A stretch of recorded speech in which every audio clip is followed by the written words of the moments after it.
Good day, America. Or should we say, the United States of deployment? Because President Donald Trump just decided Chicago needs 300 National Guard troops, as if the city were some kind of war-torn province under martial law. Apparently, the Windy City is now the Warlord City, according to the Commander-in-Chief.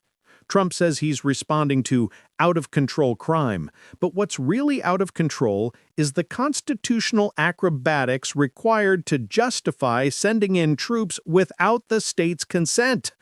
Illinois Governor J.B. Pritzker isn't buying it, calling the move an attempt to manufacture a crisis, which is classic Trump strategy. Create the fire, then show up holding the hose, shouting, "You're welcome!" Meanwhile, in Portland, a federal judge already blocked a similar move after Trump tried to deploy 200 troops there. Judge Corinne Immergut basically told the administration, "Your facts are as imaginary as your humility." She ruled that using military power on civilians without a state's consent blurs the line between civil and military authority. And that line, by the way, is the one separating a democracy from a dictatorship. But that didn't stop Trump. When one legal door closes, he opens another, usually with a battering ram and 400 troops from Texas. Yes, you heard that right. Governor Abbott's Guard is being redeployed to Illinois and Oregon, apparently without Abbott's explicit approval. Trump's treating state National Guards like they're his personal action figures. Send me the Texas set. I want to try 'em in Chicago this time. And speaking of Chicago, the Department of Homeland Security says an armed woman was shot after she and others rammed cars into immigration enforcement vehicles.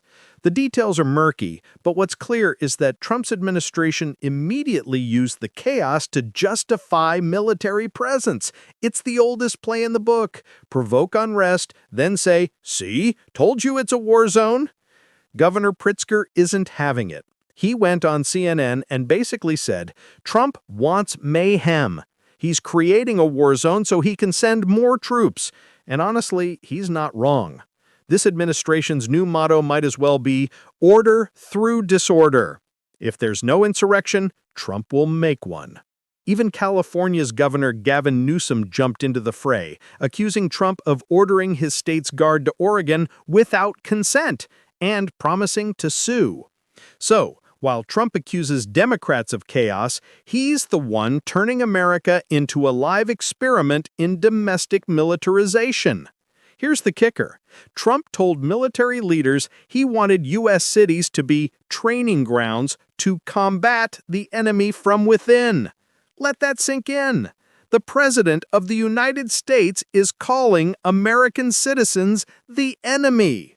The man who once said, "I love the poorly educated," is now deploying troops against them.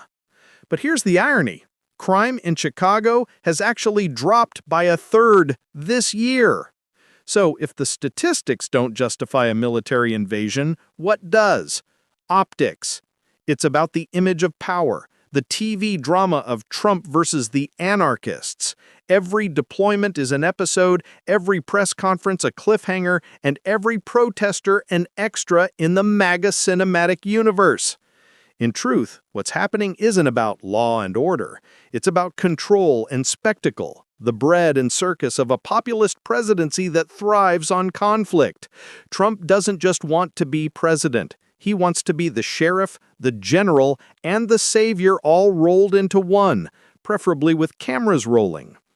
And so the country watches, stunned, divided, exhausted, as the line between federal enforcement and federal force keeps getting thinner.